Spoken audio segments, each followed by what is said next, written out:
Hello friends, வணக்கம். இது வசந்தம் studio. நான் ராஜேஷ். நாம் இப்போ பார்க்க போகிறது ஃபோட்டோஷாப் எஃபெக்டில் ஒரு பேக்ரவுண்டுடைய இமேஜை எப்படி சேஞ்ச் பண்ணுறதுங்கிறத பற்றி தான். ஓகே, ட்விட்டருக்குள்ளே போவோம். ஃபோட்டோஷாப் ஃபைலுக்குள்ளே போய்ட்டு ஓப்பன். ஸோ எந்த பேக்ரவுண்ட் இந்த இமேஜ் ஓகே கிளிக் பண்ணிக்கோங்க. இந்த இமேஜுக்கு பேக்ரவுண்டை சேஞ்ச் பண்ணிவிட்டு இந்த பேக்ரவுண்ட் கொண்டு வர போகிறோம் எப்படிங்கிறத பார்க்கணும். ஓகே, இது original layer. So Ctrl+J original layer delete பண்ணிக்கோங்க. பார்த்தீங்கன்னா பென் டூல் செலக்ட் பண்ணிக்கங்க.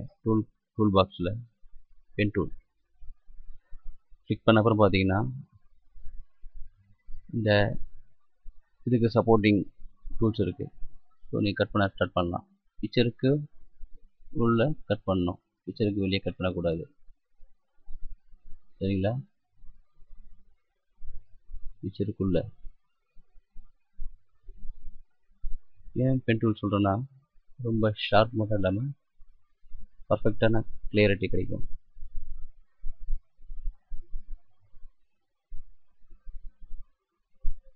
ஸோ பென் டூல்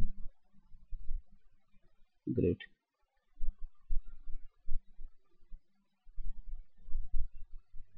க்ளோஸ் பண்ணியாச்சு.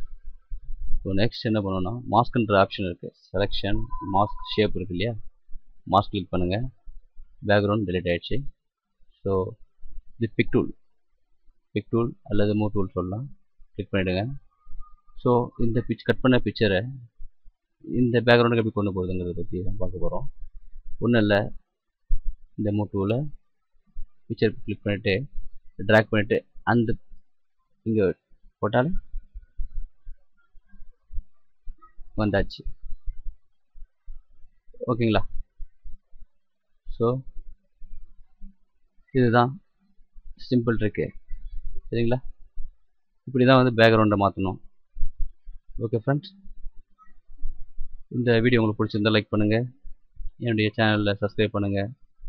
ஓகே ஃப்ரெண்ட்ஸ், தேங்க்யூ ஃபார் வாட்சிங். தேங்க்யூ.